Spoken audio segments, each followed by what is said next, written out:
Alhamdulillah wa salatu wa salam ala rasulillah. So this is a follow-up question connected to the previous one. So the question is actually asking, my father, he doesn't pray and he's got some major sins.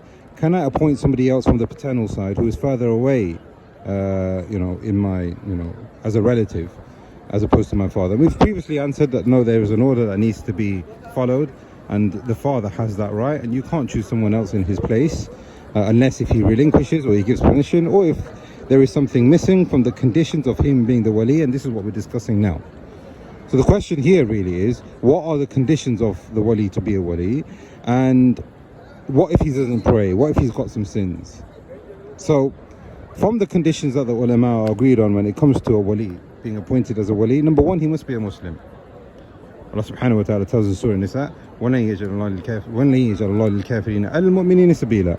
Allah subhanahu wa ta'ala has not appointed for the disbelievers to have a way over the believers. Therefore, it's not possible for a non-Muslim to be a wali over a Muslim, or the other way around. So from the conditions of a wali is that he must be a Muslim over a Muslim. Same religion as some of the ulama have said. So a Christian has to be a wali over a Christian, etc. The second condition, he must be adult, he must be sane, he must be male,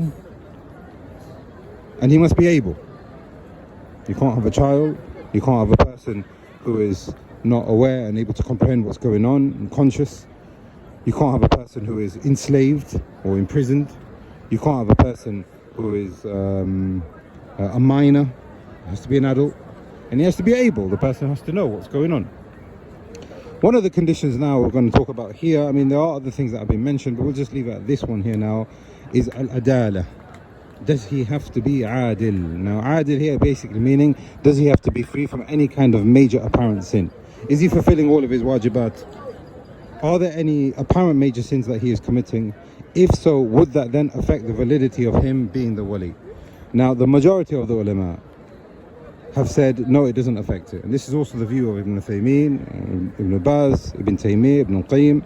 They have said as long as he is the wali, he is the father, and he is a Muslim, then all of these ayat which talk about him marrying off his daughter or whoever he's in charge of, who's got the guardianship over, then all of these ayat refer to him because he is the wali. Others from the ulama, and I think personally that this view is stronger, is that al-adala is a condition. This is because adl is required when you are a witness, and being a wali is type of you being a witness. So if you are not just in your role and the things that you're going to say and do, then that would affect the validity of the appointment of him being a wali. Now here, this is my own personal view. What I would say though, in both scenarios, in all scenarios which involves the hukuk of people, such as nikah and talaq and inheritance and anything like that, make sure you run it by your local imam or a student of knowledge, or if you've got access to a scholar or an Islamic center at least. This is because over again, we've seen so many times people, they do the nikah by themselves, or they do the talaq by themselves, and perhaps they do inheritance, etc. by themselves, and they might end up making a mistake. And sometimes the nature of these mistakes are grave.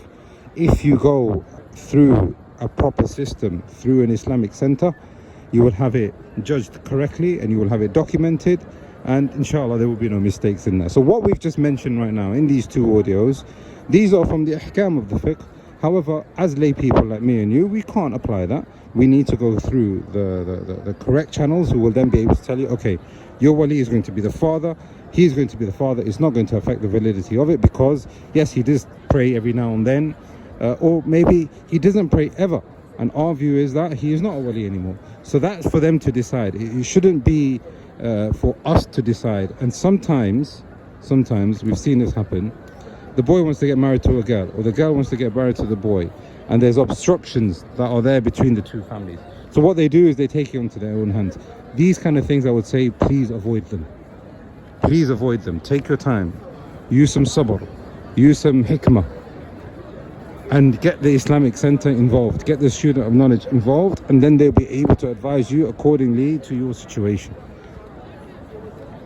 Therefore, to answer these two questions, yes, there is a particular order of wilayah, that has to be followed, and there are particular conditions for the wali. And inshallah, now we've answered both of those questions in these two audios. We ask Allah subhanahu wa ta'ala that He grants us all tawfiq and success, and that He gives us the best of partnerships in the life of this dunya and the akhirah. هذا والله أعلم. صلى الله على نبينا محمد.